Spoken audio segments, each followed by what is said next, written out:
Hello tout le monde, bienvenue sur ma chaîne Planète Budget. Je vous fais cette vidéo pour vous présenter donc mon bilan du mois de janvier, donc mon tout premier bilan sur la chaîne. J'ai fait une vidéo que j'ai postée hier. Aujourd'hui, nous sommes le dimanche 1er février et là maintenant, je vais vous présenter et vous dire ce qui s'est passé donc courant le mois. Donc là, cette fois-ci, je vais faire en sorte que la vidéo soit courte on va aller à l'essentiel. Donc voilà, j'espère que pour vous, votre mois s'est bien passé. Pour ma part, oui, je suis très satisfaite de comment ça s'est passé. J'ai fait des économies, plus que ce que je pensais d'ailleurs, mais voilà. Pour moi, je suis super contente. Donc, je vais revenir sur mon budget donc, du mois. Donc le mois de janvier pour moi a été un mois à 4 semaines. Donc généralement, j'ai un budget de 600 euros par mois, donc 250 euros pour les courses. Ce restaurant 120, divers 40 euros. Donc ces trois catégories sont à la semaine. Enfin, c'est une somme divisée par 4 pour la semaine. Et pour les enveloppes au mois, j'ai 100 euros pour le shopping, 40 euros santé et 50 euros pour la beauté. Donc c'est un budget pour deux adultes. Nous n'avons pas d'enfants, nous sommes locataires et nous vivons en Île-de-France. Voilà, et nous sommes tous deux en CDI pour resituer un peu les choses. Voilà. Donc au niveau des dépenses, ça a été vraiment pas mal. Sur la première semaine, j'ai dépensé 66 euros au total. J'ai eu une dépense de 66 euros pour une économie de 44 euros. Sur la deuxième semaine, une des dépenses de 218 euros pour une économie de 60 euros. Troisième semaine, des dépenses totales pour 58 euros pour une économie de 42 euros. Et donc 34 euros, j'ai très peu dépensé sur la dernière semaine pour une économie de 118 euros avec inclus des bonus grâce à mon compte Joko. Donc sur le mois, au budget, donc j'avais prévu 190 euros et aux économies, dans le mois, j'ai réalisé soit 264 euros, ce qui me fait 454 euros pour le mois de janvier. Donc voilà, forcément, je suis super contente. 454 euros pour les économies de janvier. Voilà, donc vraiment c'est top. Je peux pas dire autre chose. Je suis super contente. Donc au budget, cela concerne donc en fait une somme que je mets en début de mois pour pouvoir remplir certains défis. Donc précisément, c'est deux défis. Donc le défi une année 1000 euros, de la chaîne Les Enveloppes Dorées. Celui-ci est à destination de mon PEL et en route pour 1000 euros de la chaîne Défi Tout. Et celui-ci est à destination de mon voyage, du voyage que nous devons faire cette année pour Montréal. Voilà.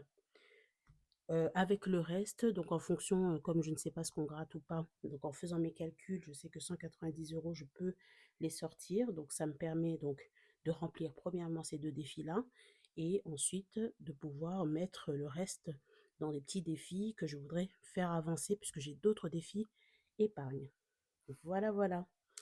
Alors, on va passer au point. Je me fais un point, je me fais toujours un point pour savoir ce que je dois faire ou pas. Donc, sur le côté négatif, sur ce mois-ci, je me suis rendu compte que c'était pas évident. Moi, je suis chez Boursorama, mais j'ai voulu avoir un compte autre pour mon projet d'achat, notamment au Crédit Agricole. Sauf que j'ai mis nos salaires sur le Crédit Agricole pour avoir des chances de faire passer notre dossier. Cependant, je trouve que sur les banques traditionnelles, tout est beaucoup plus restreint. Donc le montant à sortir. Oui, on peut augmenter, mais augmenter, j'ai regardé, augmenter le montant du retrait me force à augmenter le retrait le montant du plafond, ce que je ne veux absolument pas. Donc, du coup, ben, je fais retrait un peu par un peu, ce que je ne faisais pas avant avec Bourso. Donc, Bourso, par contre, c'est une super banque. Il y a juste peut-être deux, trois choses qui manquent, mais moi, c'est vraiment la banque que je préfère. Je trouve que leur service est simple. Je préfère de loin. Mais bon, c'est pas grave. Donc, ce qui veut dire que maintenant, je ne retire plus la totalité de la somme dont j'ai besoin pour le mois, puisque je ne peux pas, le montant étant restreint. Donc, comme vous pouvez voir, donc j'ai mis là ce que j'ai pu retirer et je voulais, bah, du coup, j'ai droit à 300 €, mais sauf que j'ai pris un petit peu pour autre chose. Donc, c'est pas grave. Donc là, je vais remplir euh, avec vous rapidement. Donc pour mon enveloppe course, comme je vous le disais, la première semaine, c'est 70 € et les 3 autres semaines, c'est 60 €.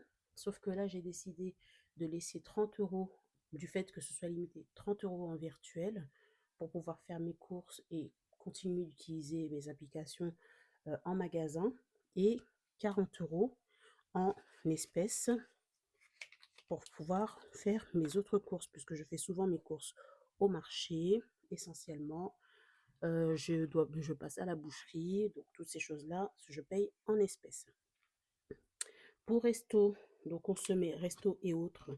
Donc ça peut être resto, achat de sandwich, achat de passage à la boulangerie rapidement, voilà.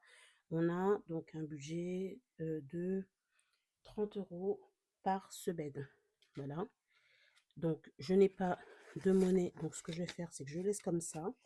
Hop, ça me fera pour 2 semaines et on fera la monnaie du coup. Voici pour restaurant. Oh, quoique, est-ce que j'avais préparé là? Non, j'avais préparé ce truc-là. Ça, c'était pour les courses. Alors, qu'est-ce que j'ai fait? J'ai fait un micmac. Ah oui, donc ça, c'est le complément. Ah, attends, je ne vais pas me mélanger un instant. Alors, ça, c'est pour resto. Donc, 2 fois 30. Donc, je mets une fois cette semaine. Bon, en fait, le reste, c'est pour le mois. Donc, que je ne fasse pas de bêtises. Les autres 60 €, c'est pour le mois suivant. Donc, ça, je le mettrai dans l'enveloppe. Ok. Voilà, que je ne fasse pas de cafouillage. Donc, ça, c'est pour mes enveloppes à la semaine. Hop. Donc, un restaurant, c'est bon. Divers pour cette semaine. Donc, je n'ai que les 10 €. Et à partir de la semaine prochaine, donc, je retirerai et je rajouterai ce qui me manque pour avoir mon temps complet pour le mois. Beauté, donc j'ai 50 € au mois.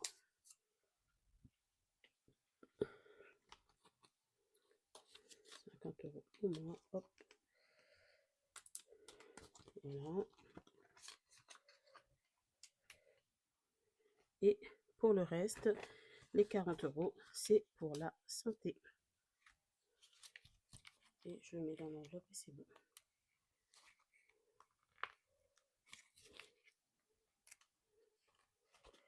Voilà, bon, ben, 40 €, je le mets donc dans cette enveloppe. Je mettrai après, j'ai pas envie de perdre de temps avec ça.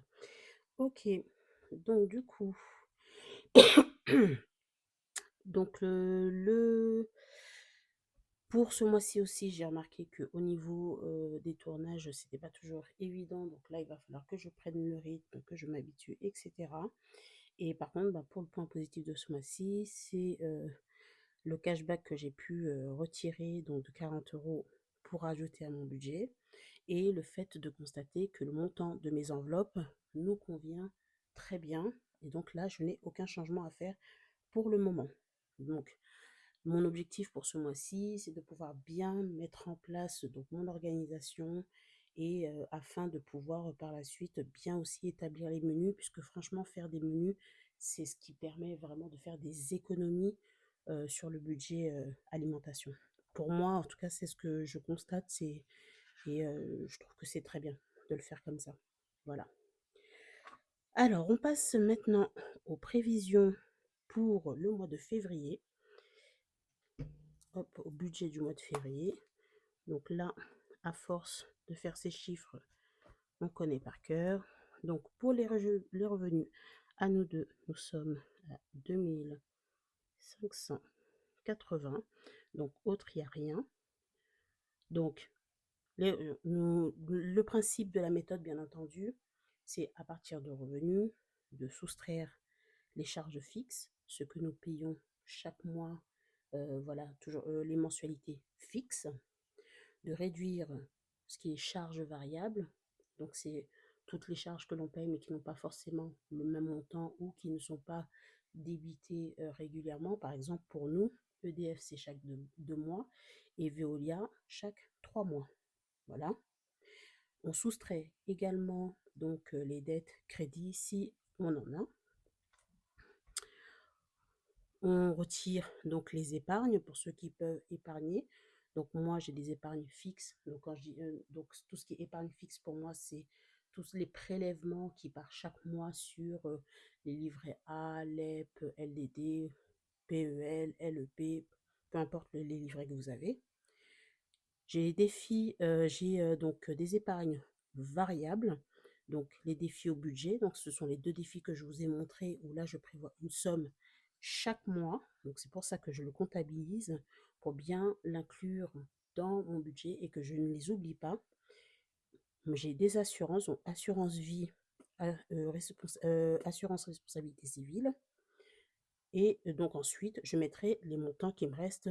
À la fin, ça nous fait un reste à vivre. Et avec les restes à vivre, vous faites vos catégories en fonction de vos besoins, puisque nous n'avons pas les mêmes besoins. Bon, à part les courses, ça c'est la base. Mais après, chaque famille, chaque famille, chaque personne s'organise différemment, puisqu'on peut être seul, en couple, avec, sans enfants, avec animaux. Donc là, c'est vous qui vous créez vos catégories, vos enveloppes. Voilà. Alors, donc je fais rapidement avec vous donc le calcul pour ce que j'aurais besoin pour ce mois-ci. Donc, en partant de nos revenus de 2580 euros, nous avons 756 euros de loyer. Moi, j'ai 91 euros, j'arrondis toujours au supérieur pour les transports. Mon chéri, lui, travaille à proximité, donc on n'a pas besoin de quoi que ce soit. Et ça, c'est très bien. Nous n'avons pas de voiture en passant. Voilà. Donc, non, je vais calculer après, comme ça, je ne vais pas m'y perdre. Orange, ça, c'est mon abonnement à moi. Ce mois-ci, normalement, je paye 15,99, donc 16 euros. Et là, ce mois-ci, 20, parce que j'ai pris une option juste pour ce mois-ci. Pour mon chéri, il est chez Free, donc c'est 20. Alors, TV Orange, je le mets entre parenthèses, parce qu'en fait, nous avons un problème technique chez nous, nous n'avons plus Internet. Nous étions chez Free et on n'a pas arrêté d'avoir des problèmes avec eux, donc on a cherché à changer d'opérateur et ils sont venus, sauf que Free n'a pas encore fait le nécessaire pour retirer complètement la ligne. Donc là, on est dans un entre-deux. Je mets entre parenthèses parce que le service n'a pas encore été activé. Donc pour l'instant, je garde le montant qui est prévu. Donc ce montant-là, il aurait pu être moindre, mais j'ai pris des options qui sont importantes pour nous. Donc ça, c'est voilà. Mais sachez que c'est pas que ces prix-là chez Orange, hein. Il y a moins cher, c'est en fonction de ce dont vous avez besoin. Voilà. Syndicat, c'est pour moi 16 euros. Amazon, donc nous avons un abonnement Amazon, donc 7 euros. On fait un don chaque mois de 20 euros. Canva, 12 euros. J'ai une Cricut, donc j'ai un abonnement, donc Cricut Space, 10 euros. M6 Plus, 6 euros. Netflix, 15 euros. Le sport, 35. Et j'ai intégré donc une nouvelle catégorie famille parce qu'il nous arrive de faire des achats pour des membres de notre famille ou voilà, faire des choses pour eux. Donc, on se prévoit une enveloppe de 50 euros. Donc, chaque mois, alors bien entendu, on met 70 euros ça ne veut pas dire que nous payons 70 €, hein. Généralement, notre facture s'élève pour EDF autour de 160 € et Veolia autour de 120-130 €. C'est juste qu'en les mettant, c'est les 70 € chaque mois, c'est moins lourd que de payer la facture en entier. Voilà, c'est une façon de faire. Chacun fait comme il veut, hein. Pour la formation, je paye une formation, ça c'est pour moi, de 42. Le prélèvement se termine au mois d'avril. Je suis bien contente, ce sera 42 € à récupérer. En achat, je faisais des 4 façons frais, c'est fini, j'en ai plus. Donc ça, c'est très bien. Ensuite, donc, les livrets. Donc, pour le livret, c'est... Hop, je fais le calcul. On en a plusieurs. Donc, je mets rapidement ce qu'on est censé payer. Voilà, 140 € par mois. Pour les défis au budget, ce mois-ci, on a mis donc 15, 20. Nous avons mis 245 €. Voilà. Donc, variable, ça ne veut pas dire que chaque mois on mettra cette somme-là, mais ce mois-ci, nous avons mis cette somme-là pour les défis au budget. Donc, mon micro, c'est en cours, enfin, n'ayant plus de batterie, je vais continuer avec le téléphone. J'espère que ça va aller avec le son naturel. Donc, j'en étais, pardon, donc aux épargnes où j'ai fait ma déduction, il me restait 944 €. J'ai oublié de mettre donc les crédits, moins 42, voilà. Donc, moins les assurances, donc assurance, hop, 20 et 6, donc ça fait 26, moins 26. Ce qui veut dire qu'il me reste donc reste à vivre de 876 €. Voilà. Donc 876 € auquel j'ai déduit les 600 € pour les enveloppes. Donc pour les enveloppes, c'est toujours la même chose. Je conserve toujours pareil. Donc je laisse 250 € pour les courses, 120 pour les restos, 40 € pour divers.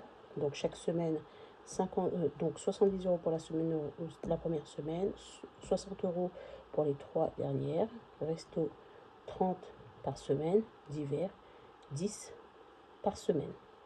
Au mois, on a donc 100 € pour shopping, santé 40 €, beauté 50 €.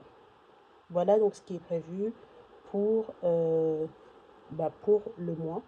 Les 276 € restants, donc budget base 0, quoi qu'il arrive, je l'allouerai à plusieurs postes. Donc ce qui reste, je garde toujours quelque chose un peu de secours. Donc soit ça ira en épargne pour gonfler donc l'épargne d'urgence, soit pour dispatcher dans les épargnes, mais par contre, très clairement, la totalité ira en épargne.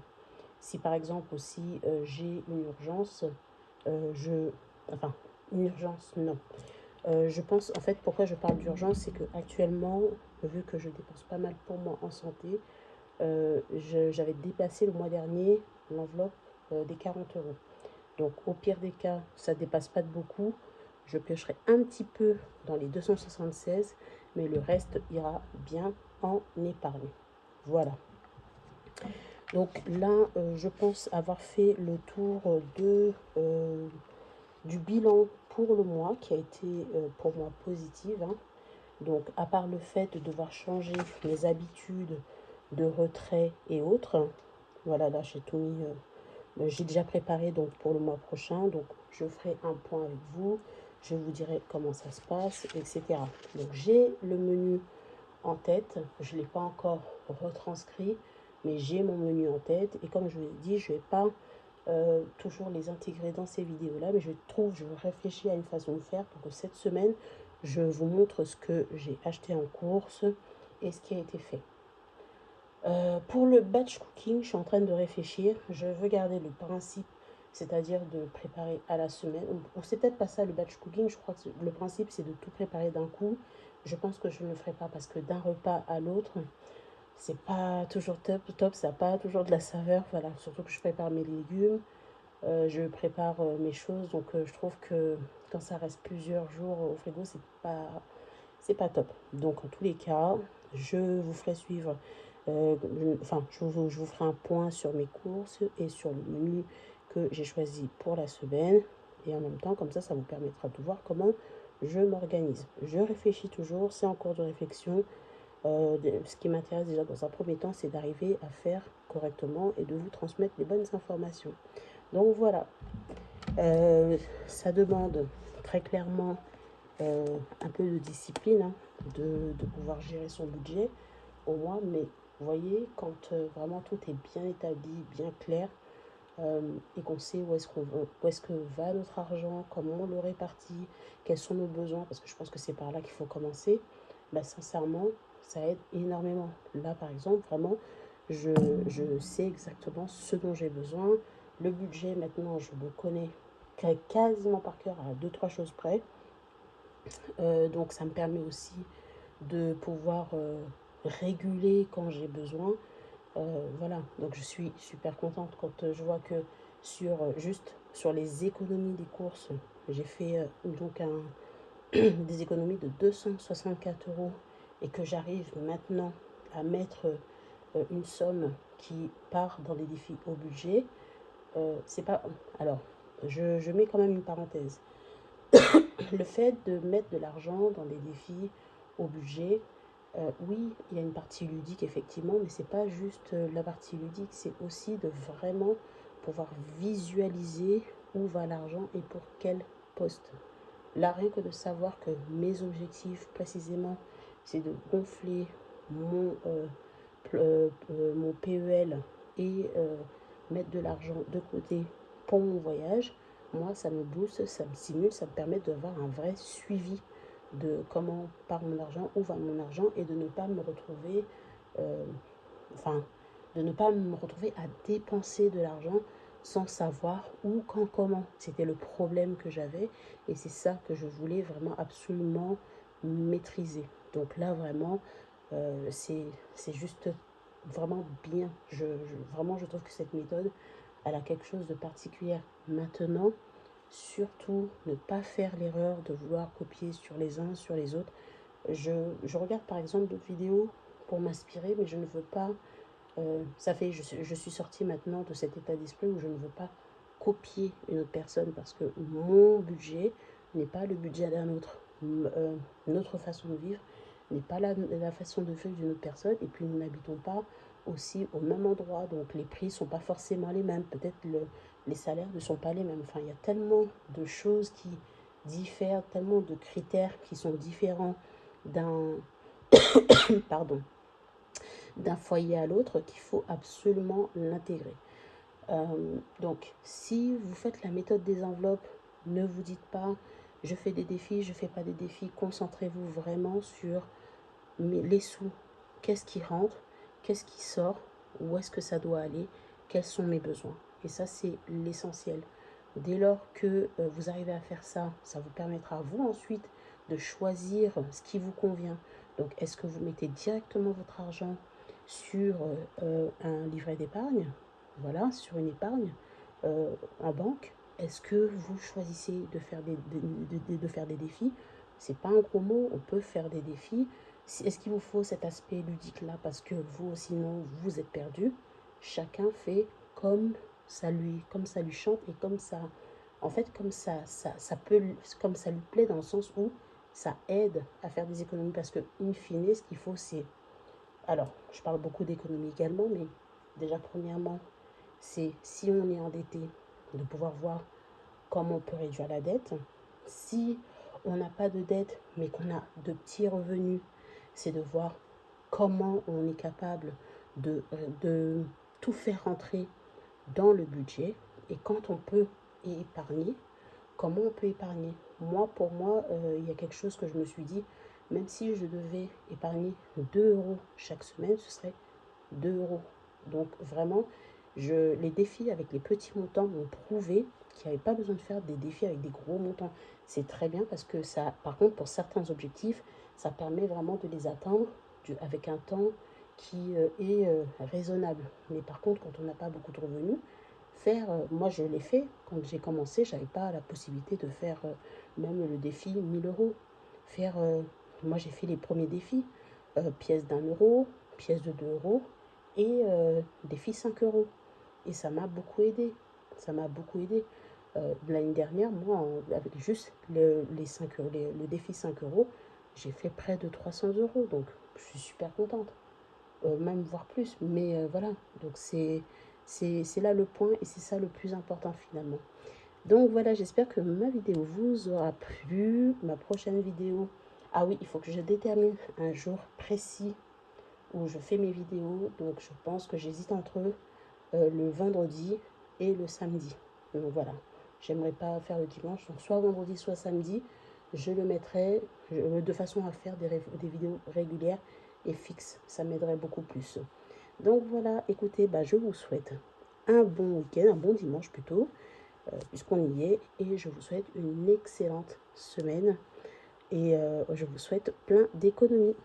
Ciao, ciao!